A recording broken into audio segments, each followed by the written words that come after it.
What can you do to improve your writing and build your network as a part of it? As a creative and professional writer, my time post-college graduation was just that, difficult to keep an upward learning curve that honed my craft and connected me with others in the field. So today, join me on a quest to connect writers to the experiences they need with top authors, editors, and publishers ready to share their methods for success. Become a part of a new elevated selection for publishers and debunk the myth that while writing is a solo act, being a writer is not always solitary. Am I right?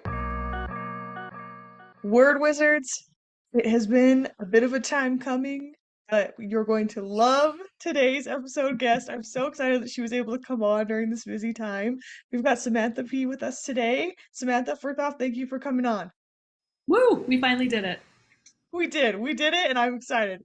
I'm going to let you introduce yourself to the audience, but I just want to mention that for those of you who are writing creatively but also professionally, this is the episode for you because there's a lot of different categories of Mm. copywriting, but it's all about how you can be a good copywriter if you're a good creative writer and how that does come hand in hand and things that you can do to kind of hone that skill. So, without further ado, I will turn the mic to you and let you introduce yourself to our listeners today. Thank you. Well, I'll give you the professional spiel, and then I'll probably diverge from that because I do that. So I am a creative director and a humanist copywriter, and I create brand identities and marketing copy for founders, visionaries, service providers, people who have like tied activism into their work in the world. So that doesn't mean that their business is an activist. It just means that they care about the work that they're doing in the world being consistent with their values and changing the world, and not just saying that they're changing the world. Um, and personally, I am a writer's writer, man. I read everything I can get my hands on. I've been reading and writing since I could hold a pen. That's such a cliche writer thing to say, but I didn't really realize that I could do this professionally for like a very embarrassingly long time in my life. I've done a lot of other non-writing related things in my life. Mhm. Um, but I have had my copywriting company for 6 years. I started doing it full time in about 2015, and I had a few jobs. Um, and then I got fired and started my own business. So that's me. Yeah, That's amazing. You have the entrepreneurial spirit with your writing, which is what a lot I of us have, do. I believe. So, and that's kind of the Yeah. hardest part is getting through the grind and the rejection, and so Mm. you definitely have a lot to recommend for your character there. So, thank you for introducing Thank yourself. you. One thing that I loved immediately when I was learning about Samantha is her kind of ideal around the cult following and understanding who your ideal audience is, your your ideal reader, and it's not about for her, it's not about, okay, what can they do for me? It's about what can I give them? What do they Mm. need from me as the writer? And I Mm. would just love to have you elaborate on that with your experiences. And where did you come up with this and how has it impacted the way that you write? Mm. I think when I first started thinking about this when I like came into the copywriting world like full on. So there was like for a long time, I think this is true for a lot of service providers. I was writing and getting paid for it without really like realizing that that's what I was doing. Um, I have a previous life in the wellness industry, which is a weighted topic for a different podcast. Um, but one of the things I was trying to do there was like build my own practice, my health coaching practice, and the only part of it that I liked was blogging and like all of the writing that I got to do. Like I would design, like programs people could do, and like all the writing that went into it was kind of where I really shined.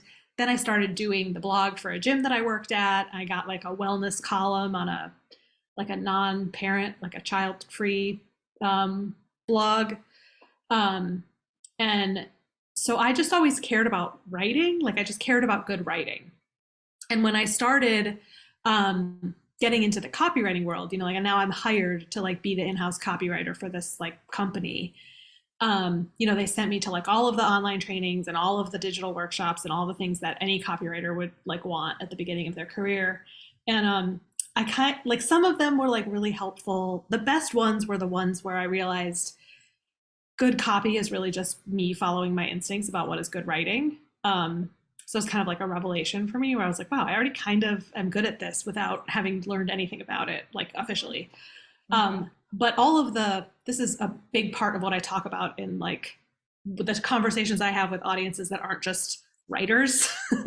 But when I'm talking to like other online marketers or like service providers, I talk a lot about the problems and issues in the online marketing industry. And those things like definitely reared their heads in the early days. But I did not have the language or the education or the self-confidence, honestly, to really like dig in and question a lot of what I was learning, but I definitely cared about the writing being good. Like that was what I always cared about. And I always felt like a lot of what you learn in copywriting is like what I would call the art of manipulation. And I think this is why a lot of authors and creative writers shy away from the idea of writing copy or the idea of like I mean, I don't know if that's really true, but I've found like when I go to writing conferences, I get a lot of side eye when I tell them what I do. It does feel like Um, two very separate occupations to most people, right? It's mhm, you're either a creative or you're a copywriter that way. right. And I can say that as a copywriter, as an experienced copywriter, my sort of my relationship to my writing as a creative outlet, it's made me a better copywriter.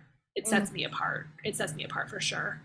Um, in a sea of like swaggery, manipulative copy. So I just always thought, when you learn like, okay, I mean, I don't know how specific you want me to get with like how to actually write copy, or we can talk about that later, I, but when you learn like how it works, a lot of it is like taking the reader through a decision making process that you are in like full control over.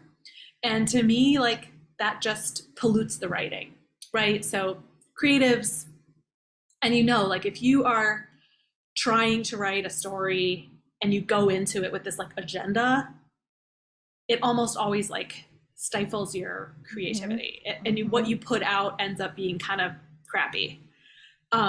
But if you go into it just thinking of what the reader is going to experience, like you hear this in writing advice all the time, is like write to one person. If you think of that person and you think like, what would be a good thing to like put in front of their face in this moment, I just kind of always instinctually took the approach of like, well, I'm putting words in front of them all the time. Look at all the emails that you have to read in a day. Look at all the text that you're reading on Instagram every day.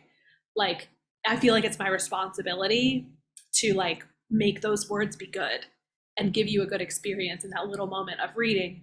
I don't feel like, yes, of course, we have businesses, we're trying to make money, you have to sell things, but I feel like all of that is actually in service of you eventually selling your things and making money, because you're giving that person a moment that they appreciate, and you can't replicate that connection. mhm. And you can certainly use your writing to override the decision making process and use triggers and tricks and stuff to get a person to do a thing. Um, and you can make a lot of money doing that. But you also don't have to. You can also make a lot of money just being a good writer and being transparent and honest and kind. Mhm. So, yeah, I don't know if that answers your question or if That that does, was just like that's great. 75 tangents.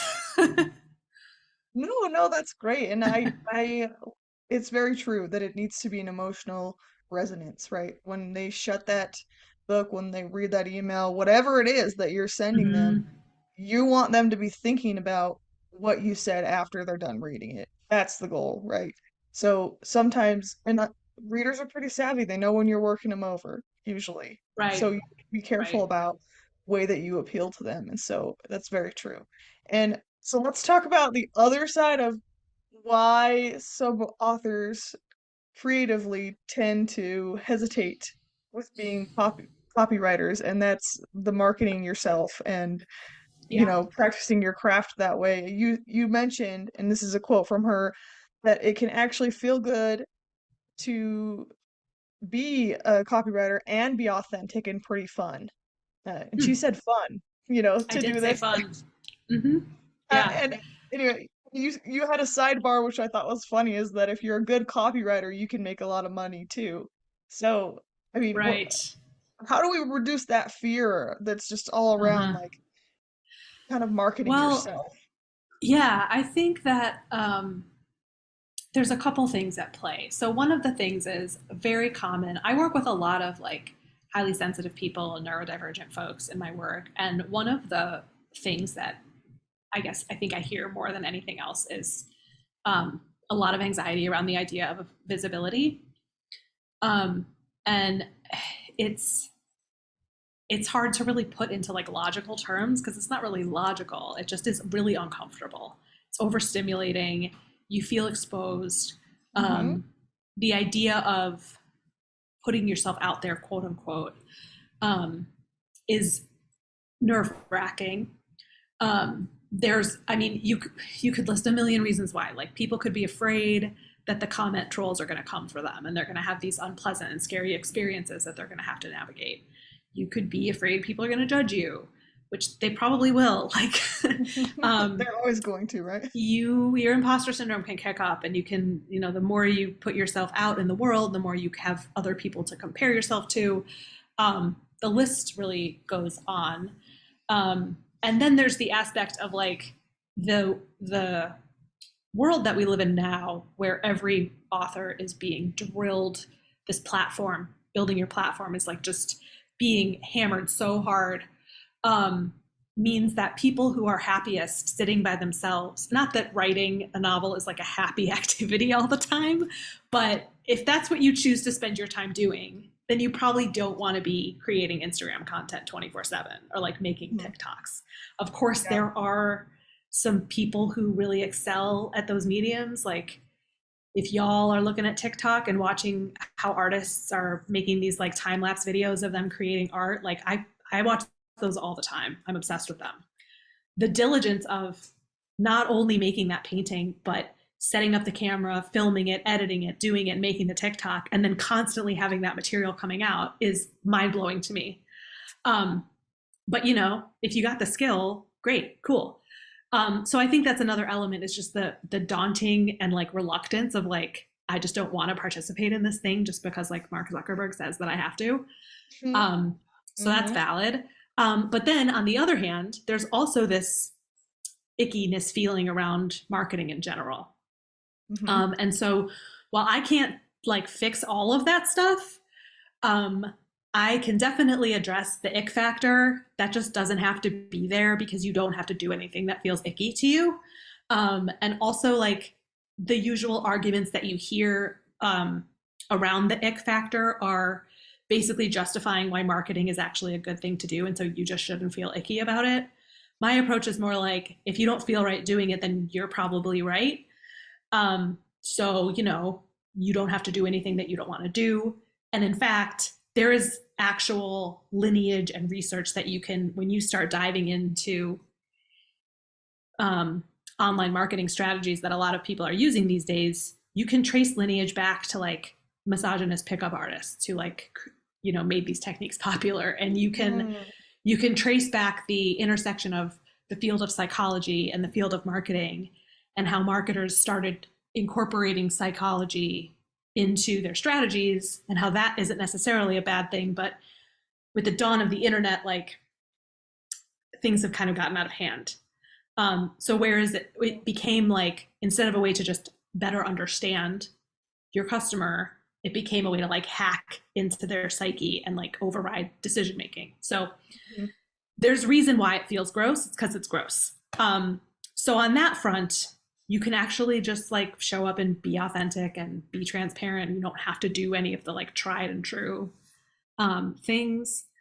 The fear of visibility is kind of something I feel like comes down to a little bit of self-doubt that you just sort of have to get over. But also I think what's missing from the conversation is that there's a sort of, and I'm only speaking from like, I've been to a few like writing conferences that I really, really loved, and just noticed the way that writers were talking about the intense anxiety that I would hear of people talking in every seminar. People would be like, what about my platform? Like, how do I do this? How do I do that? And I'm like, I could help these people. But like when they hear that I write copy, I see their eyes glaze over. So I don't want to like smack talk like things I don't know about, but that's been my experience. The truth is like, it's just writing. Knowing how to write copy made me a better creative writer. Being a good creative writer made me a better copywriter. I get to Mm-hmm. get paid writing. Like that has pluses and minuses. It's a double-edged sword, but like if you can, it's just writing. It's not any crazy different kind of writing. Mm-hmm. I'm telling a story. I have characters. I have, you know, feelings that I'm trying to evoke. I'm building a scene. I don't know, world building a little bit. Like all the Mm-hmm. same things apply. So I think um, to stop thinking about it like two different things is helpful. It just lives in a different place. Mm. I love that. There's our Yeah. black quote of the episode. Like Ooh. there, it's not two different things. It's all writing. It's just Mm-hmm. writing that gets put in different places. And I love that you pulled in all of the, like the a little bit of a hero's journey. Because if you are selling things correctly, I Mm-hmm. think that it does translate over. And that's been my Right. experience as creative writer, as a copywriter for my company, and then also as a Mm-hmm. podcaster. There's Mm. Yeah. there's an inherent set of principles and skills that you use for all of it. And Mm-hmm. I look forward to times to rise to the occasion of something new so that I can be a better communicator in all the other aspects of my life. So Mm-hmm. very well said, very well stated. Couldn't have said it Thank better you. myself. And so now I want to ask you, I've been very curious about this. You mentioned that there is no secret Kool-Aid recipe, or is there a secret Kool-Aid recipe? Tell us about that. Okay, so I have so you're pulling that from my website, Huh? um, which I am currently in a state of deep shame about. Not because I disagree with any of the things I said on it, just it's been time to redo it for a long time. Um, I know that it, you know, I always still get good feedback on it, and that's why I haven't like been super urgent about it, but I need to rewrite it. However, I built my brand in a fit of defiant anger after I got fired from my last writing job. Because one of the reasons they let me go was because they said that I didn't have the right tone to speak to quote unquote busy professionals, which is one of the weirdest pieces of feedback I've ever gotten because, like, I'm a busy professional. Um, you're a busy professional. Like, who do they think we're talking to? Mm, But they wanted me to basically take out every bit of personality. Every time I turned in a piece of writing, I once came up with the greatest tagline for them based on an image that they sent me. And I was like, this is so freaking awesome. This is like a national ad campaign I just came up with. And they like totally poo pooed it. I can't say what it oh. was. I signed a non disclosure. Um, but it was like just crushing my soul. So, in a fit of defiant rage, I was like, I'm going to start my own business and it's going to be all personality. And then I got that song by Living Color, Cult of Personality, in my head. So I had like an angry rock, like walk in the park. And I built this whole brand, Cult of Personality. Then Trump got elected and that phrase started getting thrown around like all the time, Cult of Mm, Personality.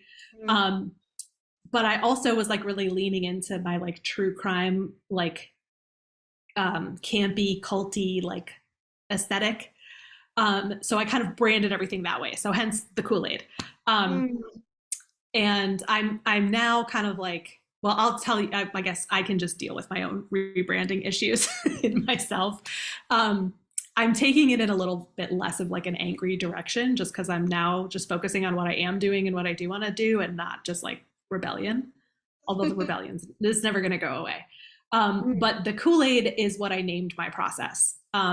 And now, you know, when I said I was a creative director, that's essentially what it means. So, what that refers to is the very intensive research process that I go through when I take on a new copywriting client. And I would almost relate it to writers who do like tons of research and not just like procrastinating research, but like real research mhm. um, on their settings and their characters, like travel to locations and things like that. That's the analogy for what I'm doing with my clients. So I dive into like their voice, their point of view. I ask them a million questions. I drive them crazy. And I keep asking, oh, so what? So what? And so what? Till I'm really drilling down to like a nugget of gold. Um, and I also am looking deeply into like their customers. So I'm looking at who's commenting on their Instagram posts, and then I'm looking at those people's Instagram profiles, and I'm looking at who their friends are, and it's very borderline stalker. Um, but it's how I get to this intense understanding of who this client is, who they serve, what they do, and what their people need to hear, what the intersection is of like what you want to be known for, Mm. um, and like what your clients care about and need. You know, and I can say for myself, like going through this process, the answer is different than what I necessarily wanted it to be, Mm. which happens a lot. So yeah, that's what that refers to, and that's why I would say to me, I just started doing it because like those are all the things I feel like I need to know in order to write anything for you. Mm. Um, I found out over time that a lot of copywriters like aren't really doing all of that, which I'm like, I don't understand how you're putting any words on a page without it, but turns out like people are. Happens. Yeah. Yes. Yes. So, and then I realized really just recently, I was like, oh, what I'm doing, it's called creative direction. And so like, that's why it's hard for my clients to buy into it because I'm like not calling it the right thing. Um, Mm. and people just think it's like, oh, my customer avatar. Well, I already have that. I don't need to pay you for it. Mm. So it's a real deep dive situation. But that's how I get so good at voice, at being the voice of a person who is not me, which is another thing that is hard to find Mhm. in this industry. A lot of copywriters get really, really well known basically for writing in their own voice, which is fine. Um, and it's not, I'm not always, I definitely have challenges like toggling from one client to another and being like, oh, this is this voice, this is this voice. And then when I go write for myself, I'm like, who even am I? I don't Who know. is this person? Yeah.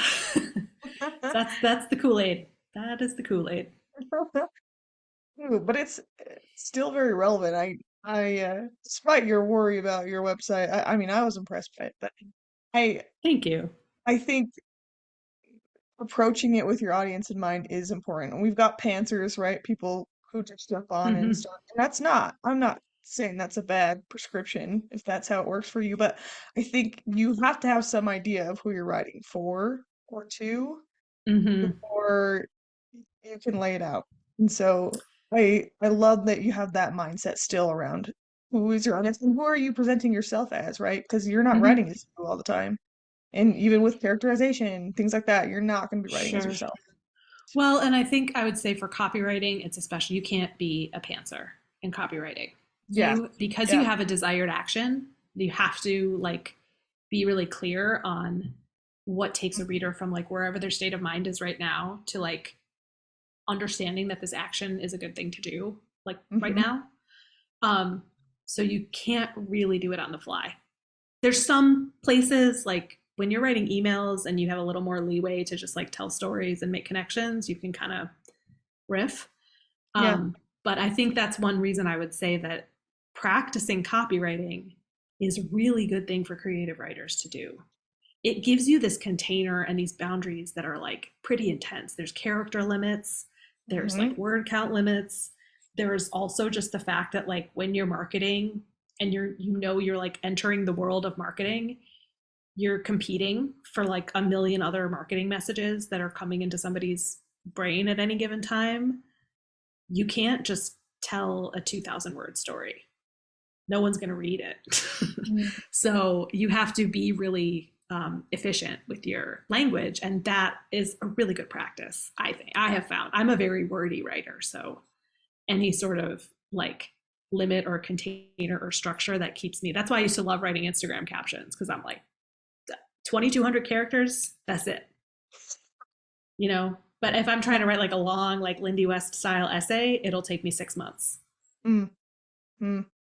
Well, you know what though? If you're creative and you think that you're never going to have restraints put on what you can put out there, you'll probably find that you're wrong and the worst time.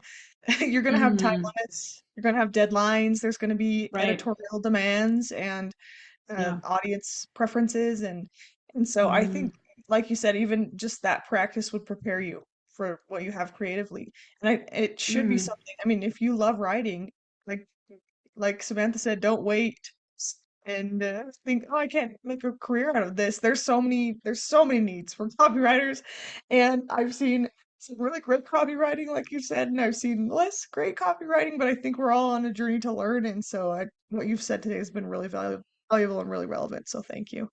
Yeah, thank you. Yeah, absolutely. And I wish we had more time to talk, honestly, but if those listening, including myself, need more Samantha in their lives, where can we go to connect with you, to follow what you're doing, to learn from you? Yeah. So I would start by going to my website, which will soon be different, or probably not soon. It'll probably be the same for way too long. It's cultofpersonality.co, not .com. That is also my Instagram handle, cultofpersonality.co. I am on Medium, but have not published a single word there yet. I don't even remember. I guess you just search my name. I don't even remember like what my URL is over there. Mhm. That's great plug. And yeah, we had talked. Is this a good time to talk about the thing we were talking about? Yes, Yeah. yes. So while Sheridan and I were talking about like what we would talk about on this podcast and like how how this would flow, I mentioned that I had been like low key. Last time I went to a conference and I heard all these writers like stressing about their platform, I thought, I bet I could get booked at this conference to just like teach writers how to build their platform, because it's basically just like showing up on any platform you want. And platform is like Medium is a platform, Instagram is a platform. Then your author, that's a different term in the publishing industry, just so we're clear. But I mean, I could teach any writer, if you are interested in like delving into the world of writing copy, I could easily teach someone who already has a gift for writing how to translate that into copywriting. And so I'm just wondering if that's something that would be of interest to you guys. And if so, send me a message. Just message me through Instagram or my website, or you can just email me at sam@cultofpersonality.co. I don't have like a formal, plan or offer pricing or any of that stuff. I just want to see if that's something that is viable and interesting to people. Mhm. And so if that is interesting, then probably you wouldn't have to pay very much for it, because I clearly have no idea what it's going to look like. So, but I would love to. I have always shied away from like teaching copywriting. But if I knew that I was only working with people who were already good writers, I think that would help. That would Yeah. definitely be more fun for me. You know what, though? There's merit to being kind of part of the guinea pigs, because you're going to get the one-on-one value that you don't get in many coaching programs, uh, Mm-hmm. especially in today's business world. And this would have been immensely helpful, an offer like this for me not too many years ago, I think professionally, and just to have Yeah. that on your portfolio, make sure that you're walking into whatever it is that you're currently working on with some extra confidence. I think that's definitely worth considering and contacting Yeah. Samantha over. So we'll put Thank the you. links to contact her.